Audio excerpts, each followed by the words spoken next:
संभल से समाजवादी पार्टी के एमपी शफीकुर रहमान ने नई संसद में नमाज पढ़ने के लिए जगह की मांग की, जिसको लेकर बीजेपी ने उन पर पलटवार किया। बीजेपी ने कहा कि बर्क को धार्मिक बयानबाजी से ऊपर उठना चाहिए।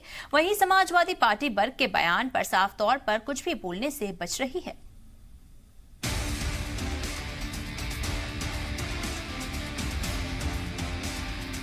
और यही सदन है आदरणीय अध्यक्ष जी, जहां शफीकुर रहमान जी 93 की एज में भी सदन में अपना योगदान देते रहे, जबकि उनकी उम्र 93 थी।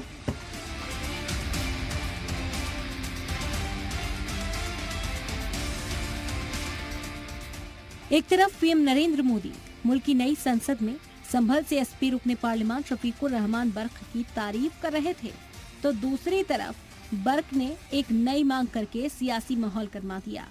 बर्क ने मांग की है कि नई संसद में नमाज के लिए भी जगह होनी चाहिए। इतना ही नहीं, बर्क ने बीजेपी पर निशाना साधते हुए कहा कि इन लोगों ने मुसलमानों के खिलाफ नफरत फैलाई है, ये क्या जगह देंगे। नमाज पढ़ने के लिए तो यहाँ भी जगह नहीं, ये तो नहीं बनी है, नहीं बनी है।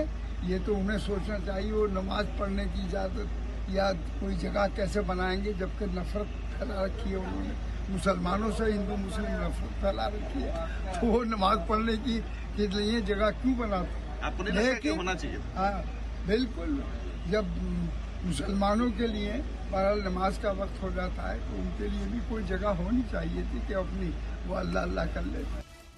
बर्क की मांग पर बीजेपी ने पलटवार किया। बीजेपी नेता राकेश सिन्हा ने कहा कि नया संसद भवन लोकतंत्र का मंदिर है, मस्जिद नहीं। बर्क को कम्युनल बयान देने से ऊपर उठना चाहिए।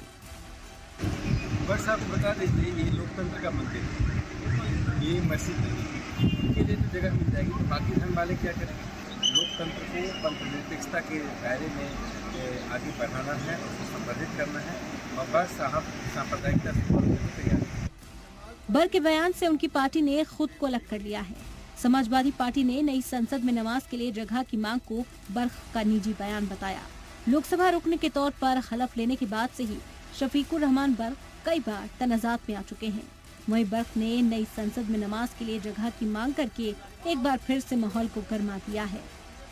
ब्यूरो रिपोर्ट, जी मीडिया।